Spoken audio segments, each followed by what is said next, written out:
Vamos a empezar leyendo una porción de la Biblia. En el primer año del rey Balsasar de Babilonia, Daniel tuvo un sueño y visiones en su mente cuando estaba en su cama.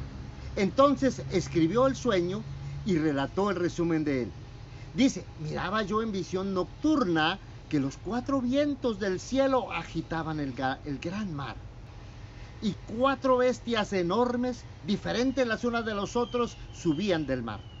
La primera bestia era como un león y tenía alas de águila, y mientras yo miraba, sus alas le fueron arrancadas y fue levantada del suelo y puesta sobre 2 pies como un hombre, y le fue dado corazón de hombre.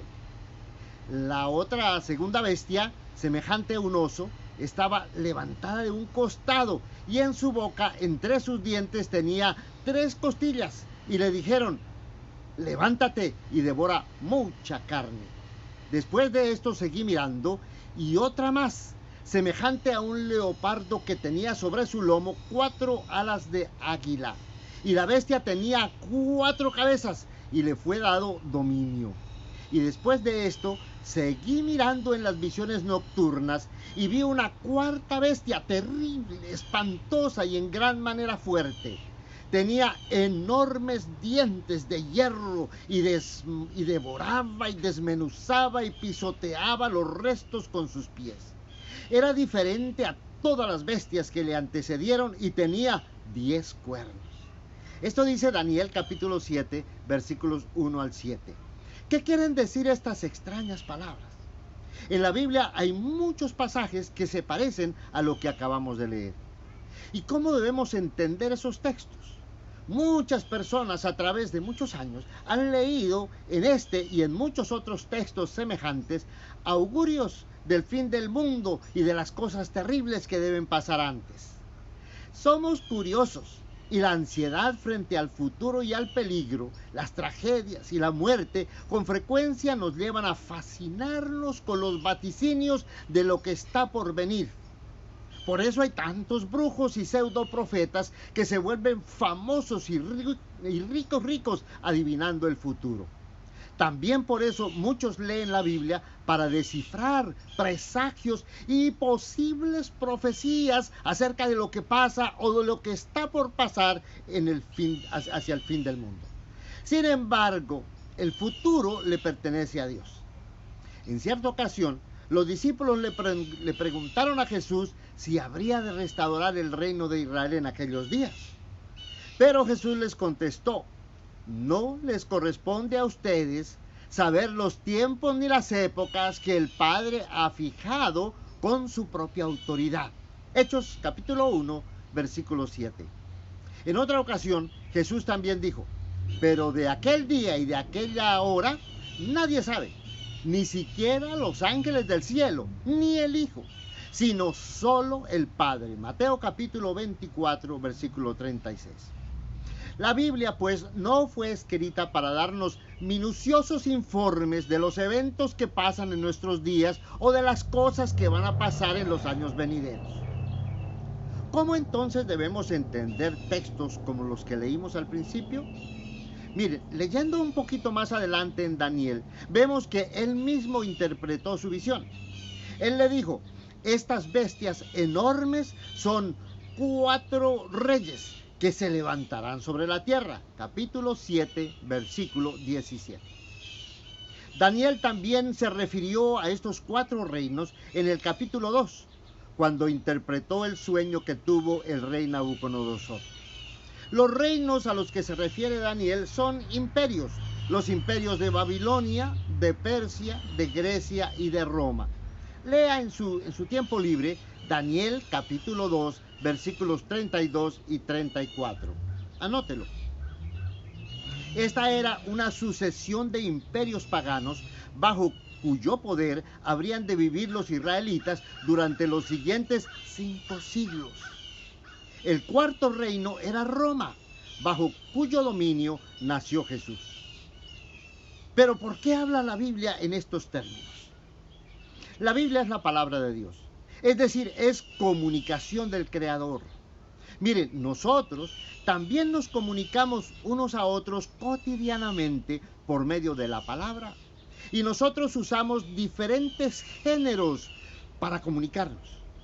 Por ejemplo, nosotros tenemos noticias, tenemos canciones, tenemos poesías, recetas culinarias, manuales, propagandas, posts en las redes sociales y muchos otros géneros o estilos.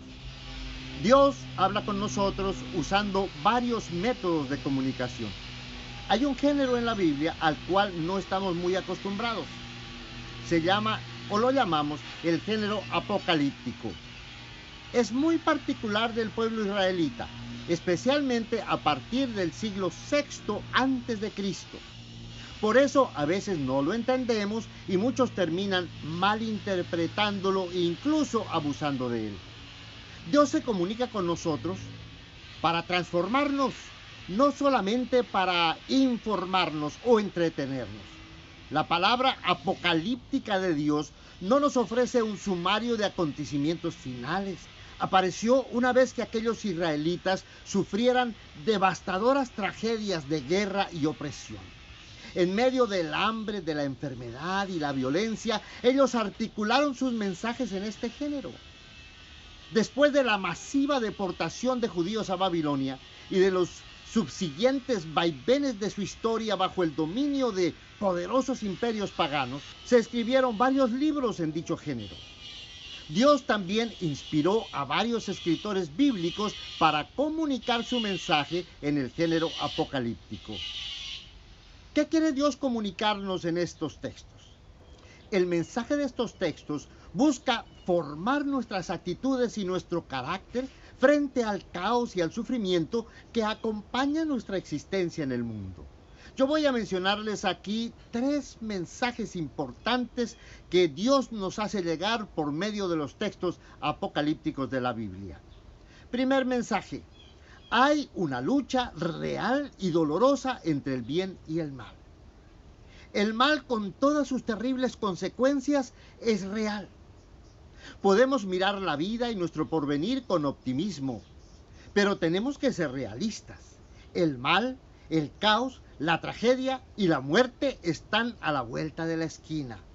Tenemos que aprender a ser fieles y a luchar contra la desesperanza y la pérdida de la fe. El realismo con que nos confronta este género bíblico nos lleva a una reverencia genuina. En una entrevista a José Manuel Vidal, director del proyecto Religión Digital, le preguntaron sobre el miedo frente a la pandemia del coronavirus. Él apuntó muy acertadamente que hay 2 tipos de temores. Primero, hay un terror que destruye, rompiendo las amarras de la vida y enfrentando a todos contra todos bajo un Dios monstruoso que nos hace irracionales. Pero, segundo, hay otro temor que es respeto, el principio de aprendizaje y cambio en el camino de una vida que se nos ha regalado, sabiendo que no somos nosotros los dueños de ella. La literatura bíblica apocalíptica inspira en nosotros ese temor y respeto que nos lleva a transformarnos, siguiendo, buscando y aceptando los caminos impenetrables de Dios. Segundo mensaje: el lenguaje apocalíptico también nos inculca la conciencia de que cualquiera que sea la circunstancia o las circunstancias, Dios está presente. Él tiene el control y nos lleva a una victoria final definitiva. Por caótico que parezca el mundo, mantenemos la esperanza y no perdemos la fe ni la cordura. Aprendemos a ser perseverantes y generación a generación enfrentamos la adversidad con el deseo ferviente de participar en una nueva era en la que imperan el bien y la vida. Le inculcamos a nuestros hijos y a nuestros nietos esta misma esperanza. Tercer mensaje: el lenguaje apocalíptico forma nuestras conciencias para entender que nuestro sufrimiento en este mundo es valioso, como los dolores de la mujer en parto. La creación sufre, diría el apóstol Pablo, y nosotros sufrimos para que triunfe la vida. En el libro de Apocalipsis, en el Nuevo Testamento, la figura central que le da sentido a la historia es Cristo. Él se presenta en la imagen de un cordero inmolado. El sufrimiento de Cristo en la cruz terrible es el paradigma del sufrimiento de toda la creación. El mundo sufre por causa de nuestro egoísmo y ambición que busca despojar y destruir a otros. Ese es un sufrimiento de muerte y destrucción. Frente al caos que genera en nuestro planeta el egoísmo, la lectura apocalíptica nos da conciencia para que podamos sufrir para fomentar la vida como lo hizo Cristo. Seguimos sus pasos hacia el dolor y la muerte, pero no por impotencia, sino como quienes padecen dolores para dar a luz una vida nueva. No sigamos leyendo los escritos apocalípticos de la Biblia para satisfacer nuestra curiosidad. No busquemos fortalecer nuestra fe con la idea de que la Biblia se está cumpliendo en las noticias del día. Más bien, leamos el género apocalíptico para que la palabra de Dios nos dé conciencia y nos transforme para ser mejores y para unirnos a Jesús en su lucha contra el egoísmo y la maldad que generan muerte. Que nuestro sufrimiento y nuestras enfermedades y nuestra muerte se conviertan en semillas de vida en la mano del Dios creador del universo. Gracias por ver este video.